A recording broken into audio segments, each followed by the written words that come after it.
Hey, what's up gentlemen and ladies? Welcome to another Final Fantasy discussion, and today we got the next installment in my Final Fantasy 15 characters series. This time we're going to be taking a look at Ardyn Izunia, or as he was known before this year, the purple-haired man, Marluxia, the Fedora guy, whatever you want to call him. Now, to start off, let's talk about his name. Unlike most characters in Final Fantasy 15, Ardyn is one of the few to not actually have a Latin name. As far as I could find, there wasn't really anything linked to it meaning anything else. It's just a regular name, which is pretty boring compared to other FF15 characters, but oh well. Now, his actual design was created not by Tetsuya Nomura, but actually by Roberto Ferrari, which is a little known fact actually. While Nomura did do most of the initial character design for the main characters, some of the later ones were handed off to Ferrari, and this was one of them.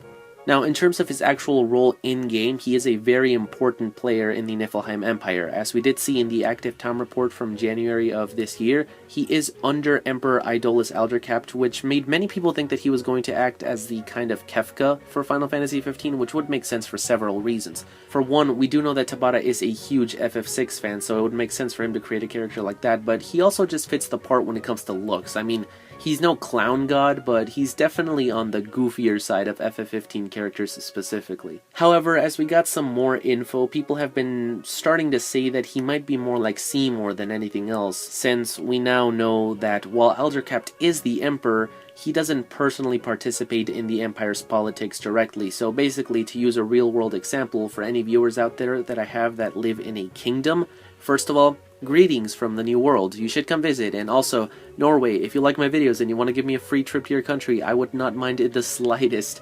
But back to Niflheim, you can basically think of Idolus as the king or queen, who is the head of state and more there just for tradition and ceremonial things, whereas Ardyn would be like the prime minister, aka the person who actually runs the country, although his direct title is Chancellor, so Chancellor Izunia, ladies and gentlemen. Anyways, even though he is basically one of, if not the single highest ranking baddie in the Empire, we have seen Noctis and the gang interact with him before. Not to keep drawing parallels, but similarly to Seymour from Final Fantasy X. So it is possible that he isn't necessarily always hostile towards us, or maybe there's something more going on in this scene that we don't know.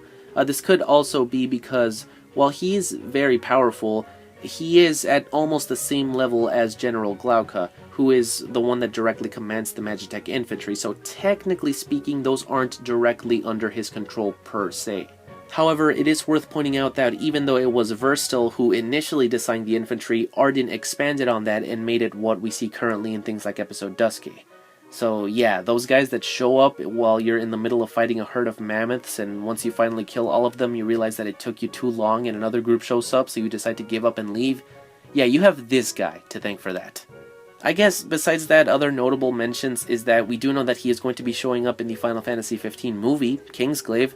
He is one of the few characters that we saw from the game in the trailer, along with Luna, Regis, and a couple more, I believe, so hopefully we'll get a little more on his backstory there. And there you guys have it, basically all that we know about this Ardyn character. You can definitely tell that he is going to be a big part of Final Fantasy XV, even though we haven't really seen much of him, and I'd actually rather them keep those things secret and let us find out when the game actually comes out and we get our hands on it. But either way, I guess that's all that I have for you guys today. I hope that you guys enjoyed. If you did, be sure to blitz that like button, subscribe, and as always, stay tuned for all things Final Fantasy.